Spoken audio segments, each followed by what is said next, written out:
Grace, mercy, and peace to you from God our Father and from our risen Lord and Savior, Jesus Christ. Amen.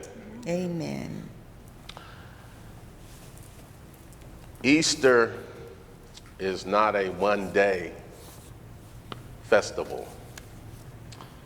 Unlike Christmas or Pentecost, the Sundays following Easter are not after Easter. They are of Easter, present tense. The proclamation of our Lord's resurrection cannot be defined or confined to one day, but it goes through an entire season of 7 Sundays. Every Sunday is a little Easter, but the Sundays at this time of year are even more Easter than other Sundays. Our church year gives us 6 more Sundays of the Easter season, but even that is just not enough. Christians worship on Sundays because Jesus arose from the dead on the first day of the week. Easter still matters in the church calendar. But the question is, what difference does the resurrection make in your life? What difference does Easter make in our lives? Easter Sunday can create an emotional high. Easter Sunday creates great singing, powerful preaching, more attendance in all the churches. And we all get very excited for that. But what about the Sunday after Easter? Or next Sunday? Are we going to go back to the same old ways and the same decline in attendance and just fall off? What difference does Easter make for you? Our text today in Acts shows how indeed Easter makes a difference in the lives of those who believe it. Acts shows us what a difference it made in the lives of the first Christians. And what a difference indeed. People sold all their property and gave it to the church.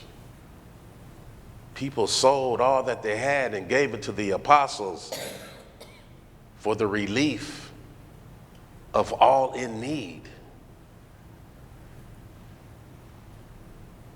That's kind of hard for us to believe. It's kind of hard for us to even do that. We are from the time of what is mine is mine. That's much more common, natural, and believable. We are, if you have a need, we say, maybe I will do something to help you. Maybe I can help you out. But it is not a sure thing. After all, we, me, all of us, we have bills to pay. We have things to buy. We want to have a savings account. And we just want to buy stuff for ourselves. And our attitude is, you cannot expect me to take care of you. Yeah.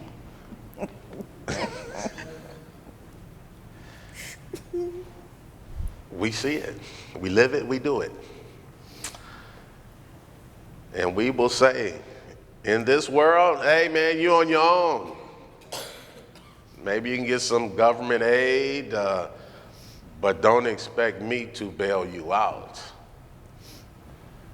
And this kind of thinking is easy for us to understand, and we do it all the time, and it is not only us who go through that.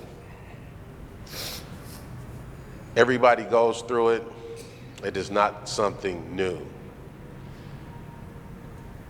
The ancient people argued about whether the sun traveled around the earth or the earth around the sun. Both of them were wrong. What we see and what we do is the sun, the earth, and the whole universe rotates around me. We are a sinful, selfish people. Many times we have said out loud, I am the center of attention. My hopes, my desires, my fears, all my thinking centers on me, not you. And many times not even God. That is sin. We call that sin. Satan's first temptation to Eve was to replace God with herself. Genesis 3:5. You will be like God, is what the devil told her. It was not true then. It is not true now. But ever since the beginning of time, the devil has been repeating the same lie. And human beings are still falling for it. Many today define their values by me, themselves. They make their own rules. They do what only pleases themselves. Everything they own is mine. But better yet, or even worse, people make gods out of themselves without realizing it.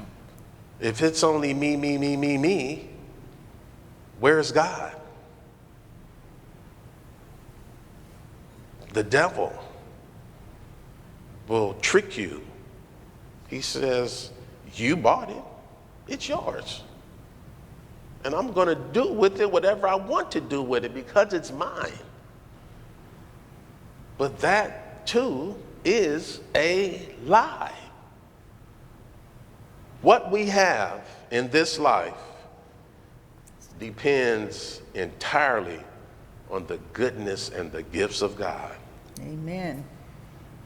Our talents, our opportunities, our successes, all are a result of what God has graciously bestowed upon us. Moreover, what Paul said to Timothy is still true. 1 Timothy 6:7. We bought nothing into this world, and we cannot take anything out.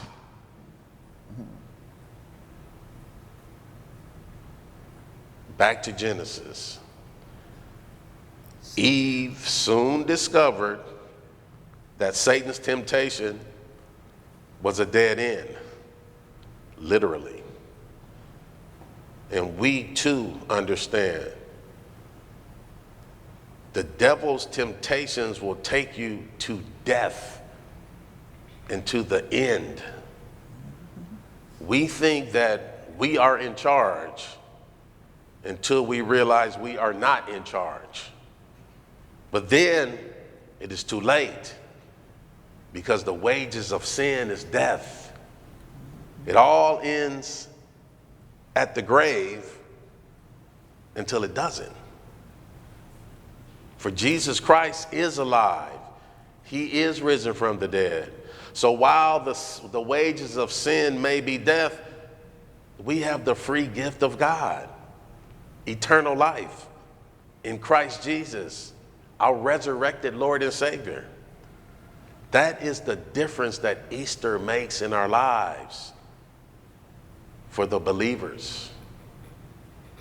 Our Lord's resurrection overcame the penalty for sin, death, because his crucifixion killed sin. He took all the sin upon himself, starting with Eve, and then Adam, and then every last one of their descendants, including those yet to come, you and me.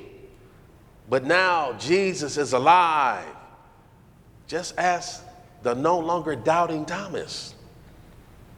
We all have people who doubt the power of Jesus Christ in our midst. We come across them all the time.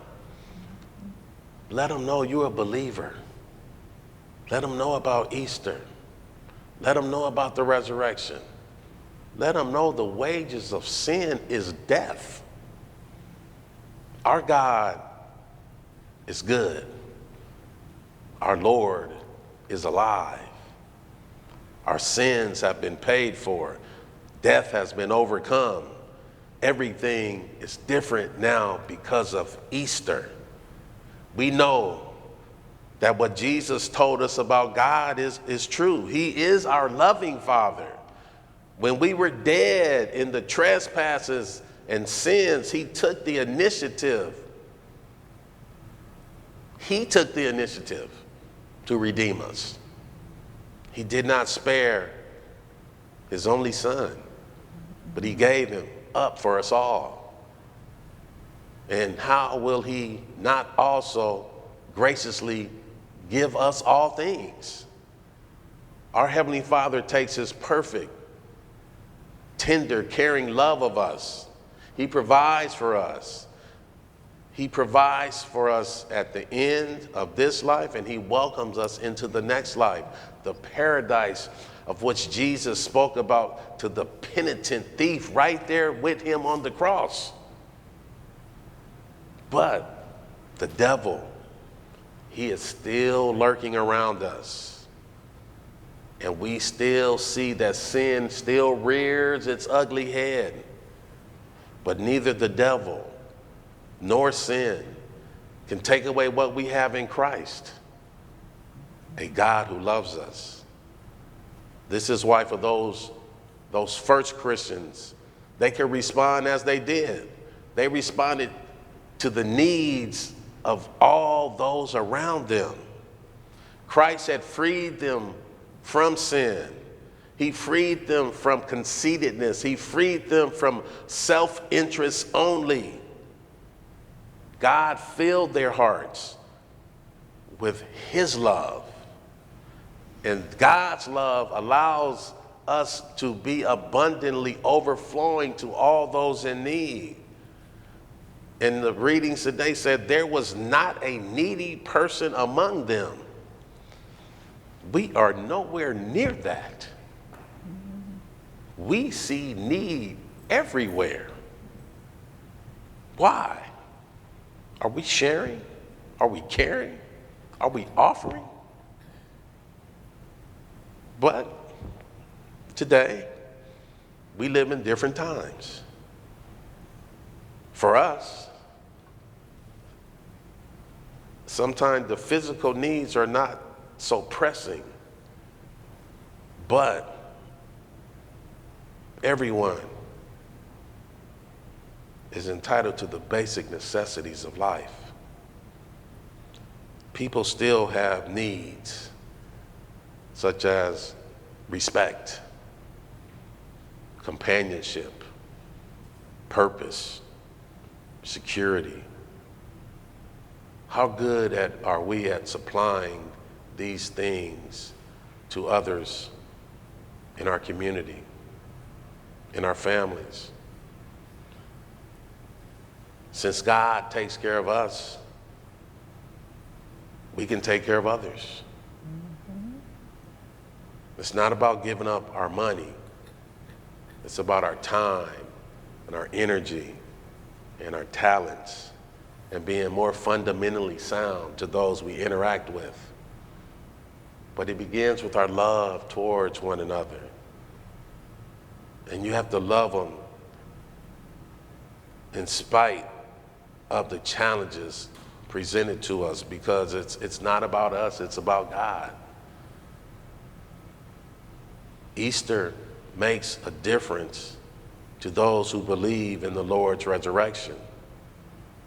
And these first Christians give us a great example that we cannot ignore, not now or not never. Easter means something. It changes lives. It changed their lives, and we have the ability to change other people's lives. Easter makes a difference in the lives of those who believe. So what about you? What about me? Jesus says, peace be with you. Jesus says, blessed are those who have not seen, yet have believed. And that by believing, you may have life in his name, not our name. By believing, you may have life, eternal life, forgiveness of sins in his name. So Easter does make a difference. Amen. Amen. Beautiful.